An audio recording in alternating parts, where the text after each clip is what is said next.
You have quit before, not once, dozens of times. The fitness plan that lasted 11 days.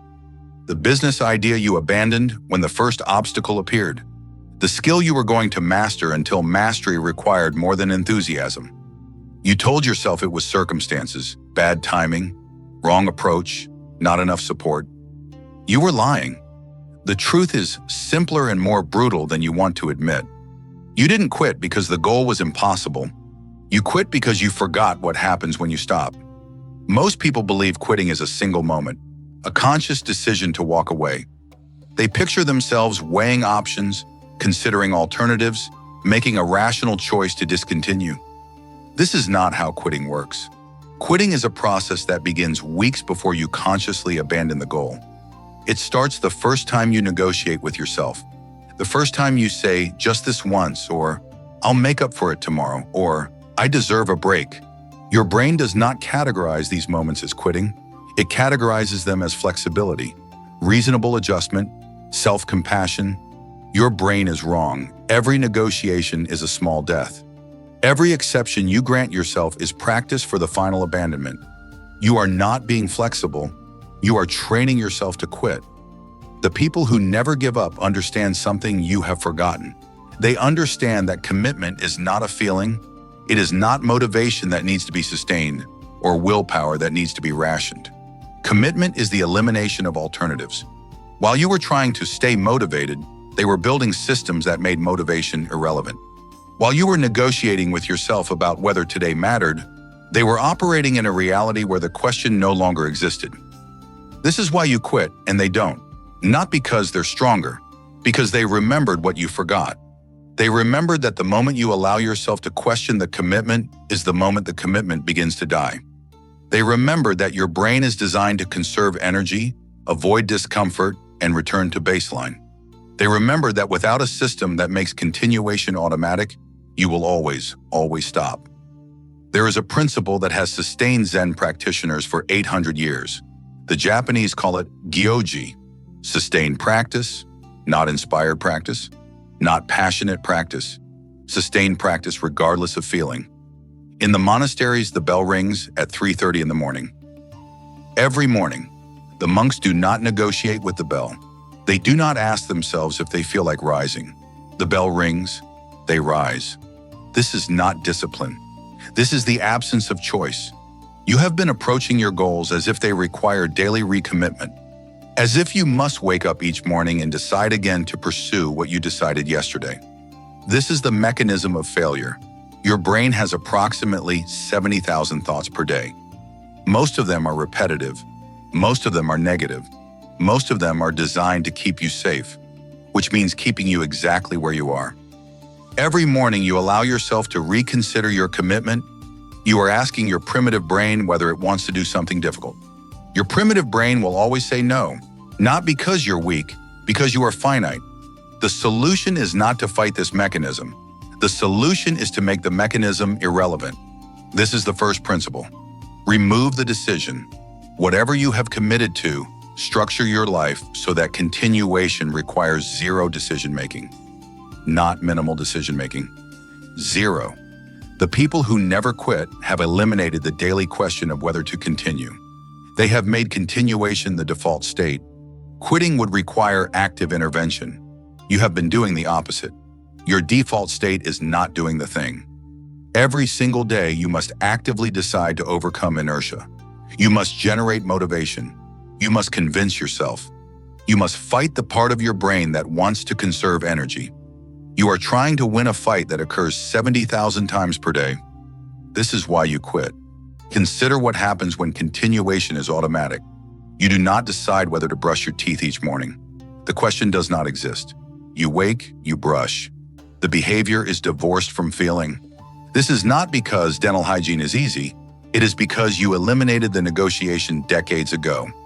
Your brain has categorized toothbrushing as permanent, non-negotiable, part of the structure of morning. Until you create the same categorization for your goal, you will quit. You will quit because your brain still believes the commitment is optional, temporary, subject to revision based on how you feel or what obstacles appear. The monks who have been practicing for 40 years do not feel like practicing every day. Feeling is irrelevant. The bell rings at 3:30 in the morning, regardless of feeling. They rise regardless of feeling. They sit in meditation regardless of feeling. After 66 days, the basal ganglia take over. The behavior becomes automatic, a habit loop that requires minimal prefrontal cortex activation. But you must survive the 66 days. Most people quit by day 19, not because day 19 is uniquely difficult, because by day 19, they have negotiated with themselves approximately 47 times. Each negotiation made the next negotiation easier. Each exception proved that the commitment was flexible. By day 19, the commitment is already dead. They just haven't acknowledged the corpse yet. This is the second principle. Survive the extinction burst. Your brain will resist the new pattern violently, not because the pattern is harmful, but because pattern disruption feels like threat. For approximately 3 weeks, your brain will generate every possible reason to return to baseline. You will feel tired, unmotivated. You will question whether the goal matters. You will notice all the people who are successful without this level of commitment. You will feel the unfairness of having to work this hard. Good. This discomfort is proof that you are rewiring neural pathways. The resistance means the change is real. Most people interpret this resistance as evidence they chose the wrong goal. They believe that if the goal were right, it would feel easier. They believe that passion should override difficulty. They are confusing the beginning with the middle. The beginning is always resistance. Always. The people who never quit understand that the first 3 weeks are not representative of the journey. They are the price of admission. After the extinction burst, something changes. The behavior that required massive prefrontal cortex activation begins to require less. The decision-making burden decreases. The behavior begins to feel like part of who you are, rather than something you are trying to do. This is when most people increase the difficulty. This is a mistake. This is the third principle. Protect the minimum. You have failed before because you confuse consistency with intensity. You believe that if some was good, more was better. You started strong, went hard, then collapsed. The people who never quit understand that consistency is the only variable that matters. Not how much you do, whether you do it. In the Zen monasteries, the meditation periods are exactly 40 minutes, not 39, not 41, 40. The same duration has been maintained since the year 1200. Why? Because the brain requires stable patterns to form automatic behaviors. Variable intensity creates variable commitment. Your brain cannot categorize something as permanent if the definition keeps changing. You must define the absolute minimum that counts as continuation. Then you must defend that minimum as if your life depends on it. Because it does, the minimum is not the goal. The minimum is the floor. The non-negotiable baseline below which you never ever drop. On your best days, you will exceed the minimum. On your worst days, you will meet it exactly, but you will never go below it. Most people do the opposite. They set ambitious targets, then allow themselves to skip entirely when they cannot hit the target. They believe that doing less than planned is the same as failure, so they quit completely. This is how you trained yourself to quit. Every time you went from ambitious effort to zero, you reinforced the neural pathway that says, when conditions aren't perfect, abandon the goal. The people who never quit have a different pathway. Their pathway says the minimum is sacred, everything above the minimum is bonus. They would rather do 1 push-up every single day for a year than do 100 push-ups 3 times then quit, because they understand what you forgot. The point is not the push-up. The point is becoming the kind of person who keeps commitments to themselves. Every time you meet the minimum, you are voting for a new identity. You are telling your brain, this is who we are now. Every time you drop below the minimum, you are voting for the old identity, the one that quits. You think the goal is the outcome. Better fitness, more money, new skills. The goal is not the outcome. The goal is to become the kind of person who does not quit. Because once you become that person, every goal becomes achievable. Not because you are more talented or more motivated, but because you have eliminated the mechanism that was stopping you. This is the fourth principle. Make continuation visible. Your brain responds to feedback. immediate, concrete, visible feedback. When continuation is abstract, your brain cannot measure progress. When your brain cannot measure progress, commitment feels arbitrary. When commitment feels arbitrary, negotiation begins. The monks mark each day of practice, not with celebration, with notation. Simple factual recording that the day occurred and the practice continued. After 1 year, they can see 365 marks. After 10 years, 3,650 marks. The marks are not motivation, they are proof. Proof that you are the kind of person who continues. Most people track outcomes.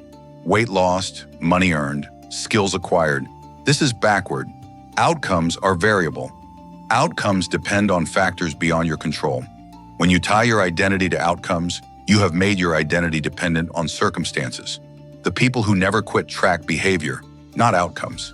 They mark whether they did the thing, not whether the thing produced results. The doing is the entire game. You will have days where you do everything correctly and see zero results. Your weight will not change. Your business will not grow. Your skill will not improve. On these days, most people question the commitment. They believe that effort should equal results. When it doesn't, they assume the approach is flawed. This is when you must remember the marks.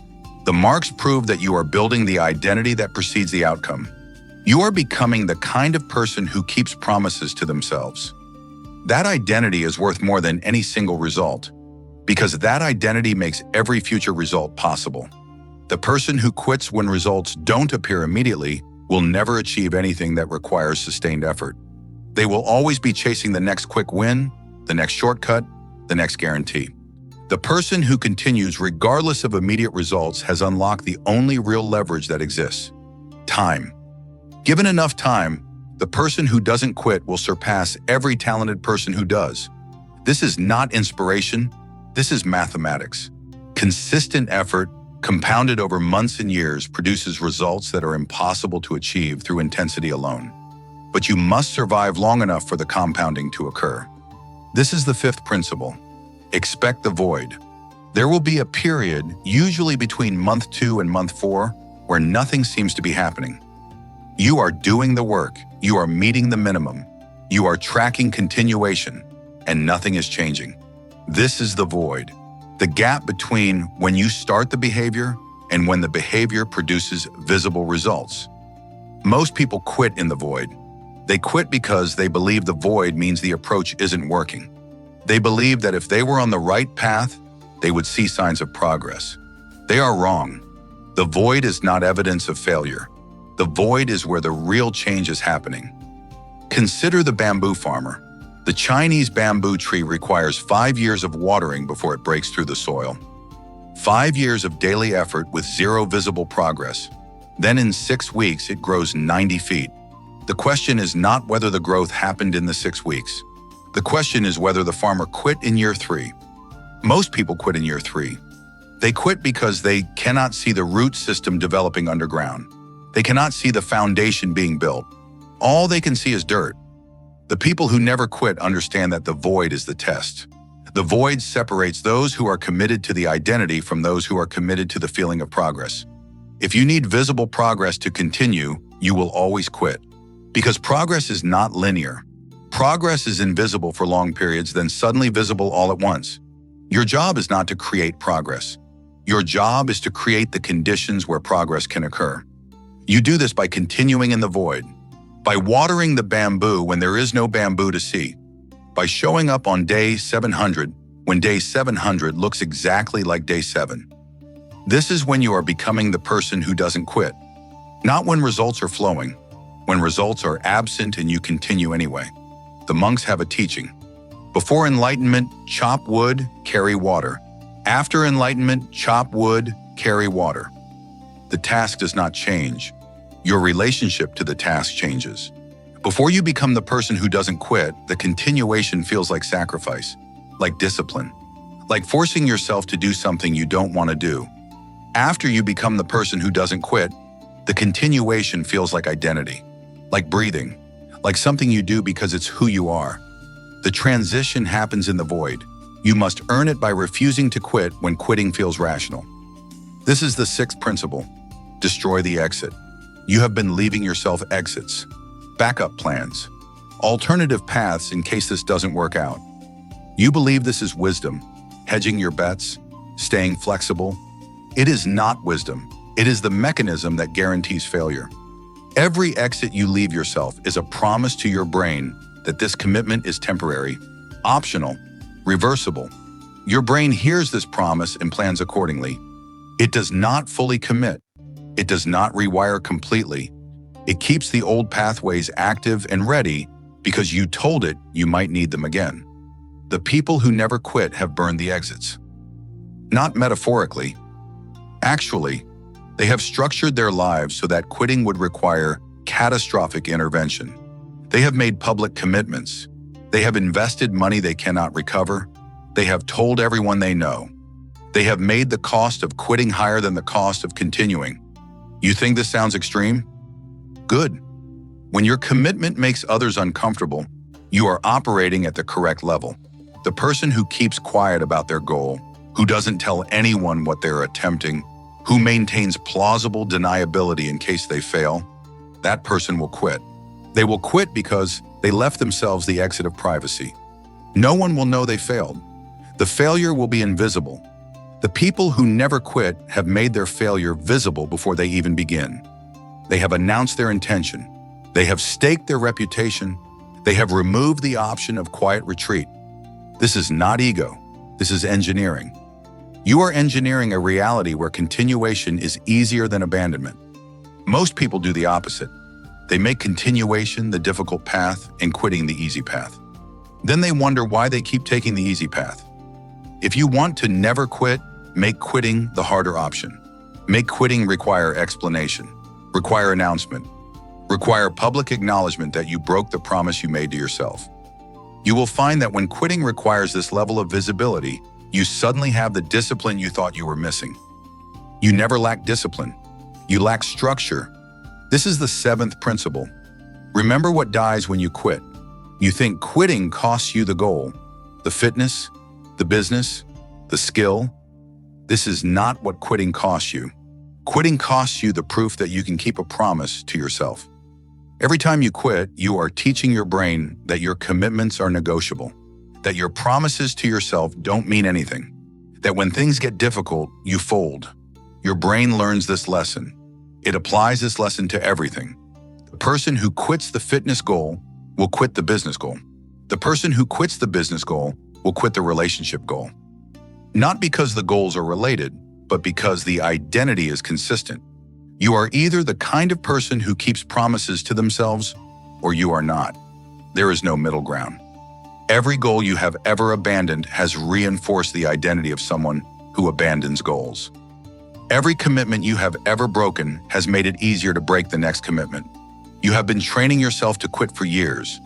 The people who never quit understand that the goal is never the goal. The goal is always the identity. They don't continue because they care about the specific outcome. They continue because they refuse to become the kind of person who breaks promises to themselves. This is why they succeed at everything they attempt. Not because they're more talented, because they have built an identity that makes quitting impossible. You can build this identity, but you must start by understanding what you are actually building. You are not building a fitness habit.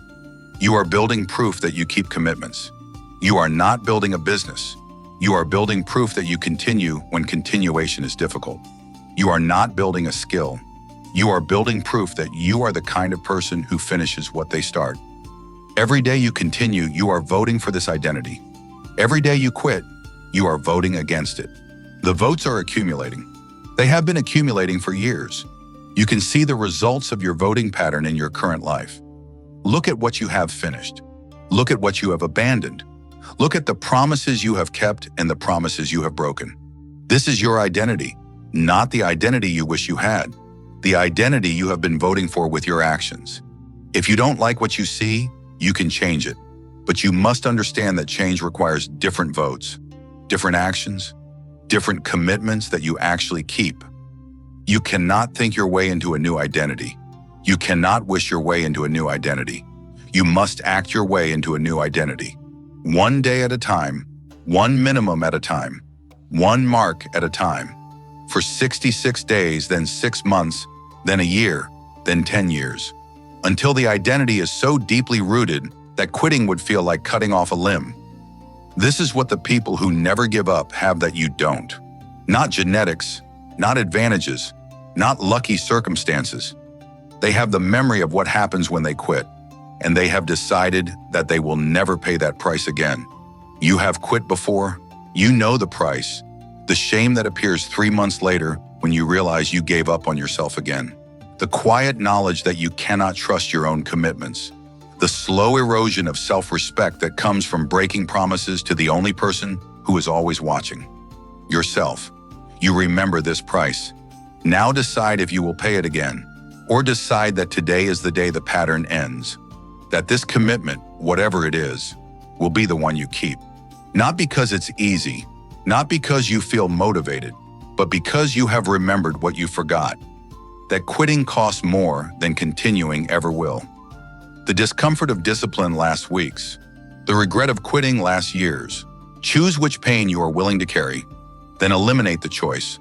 Build the system, remove the decision, protect the minimum.